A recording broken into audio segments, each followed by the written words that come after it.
हमारी आज की कहानी है एक खून से सने आईने की, जो एक परिवार के लिए खौफनाक मुसीबत लेकर आया। ये कहानी एक छोटे से गांव की है, जहां एक परिवार ने हाल ही में एक पुराना घर खरीदा था। घर में रहते हुए उन्होंने एक प्राचीन आईना पाया। यह आईना बेहद खूबसूरत था, लेकिन उसमें एक खौफनाक रहस्य छिपा हुआ था। पहले कुछ दिनों तक सब कुछ सामान्य था, लेकिन फिर परिवार के सदस्यों ने आईने में अजीब और डरावनी चीजें देखनी शुरू कर दी। उन्होंने देखा कि आईने में खून के धब्बे अचानक प्रकट हो गए थे और गायब हो रहे थे। धीरे धीरे घर में अजीब घटनाएं होने लगी।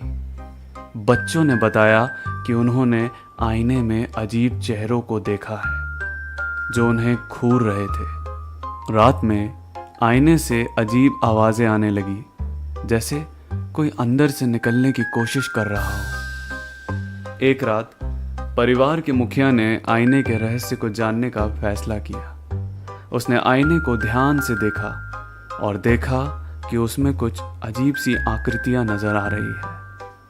उसने महसूस किया कि आईना किसी अज्ञात शक्ति से जुड़ा हुआ है।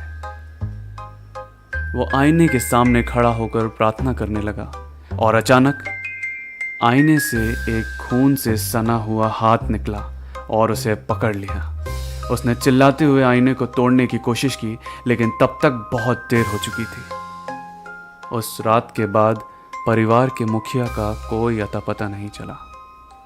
परिवार ने डर के मारे घर को छोड़ दिया और कहीं और चला गया, लेकिन आईना वहीं रह गया और उसके रहस्य से पर्दा नहीं उठ सका।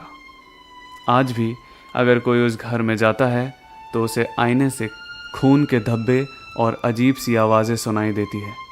कहा जाता है कि आईने में उन आत्माओं का बसेरा है जो अपनी मुक्ति की तलाश में है। तो अगर आप कभी कोई पुराना आईना खरीदने की सोचे तो इस कहानी को याद रखें। हो सकता है कि उसमें भी कोई खौफनाक रहस्य छिपा हो। इस घटना पर एक फिल्म बन चुकी है जिसका नाम है ऑक्यूलस।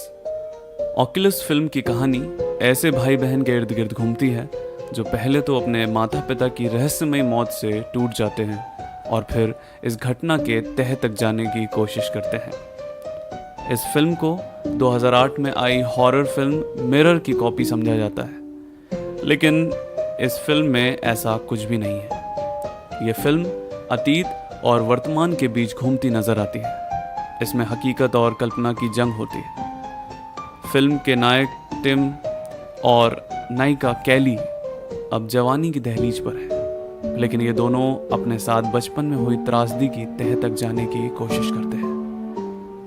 अगर आपको ये कहानी पसंद आई हो तो लाइक, कमेंट और सब्सक्राइब करना ना भूलें। और अगर आपके पास भी कोई डरावनी कहानी हो तो उसे नीचे कमेंट्स में ज़रूर शेयर करें। तब तक के लिए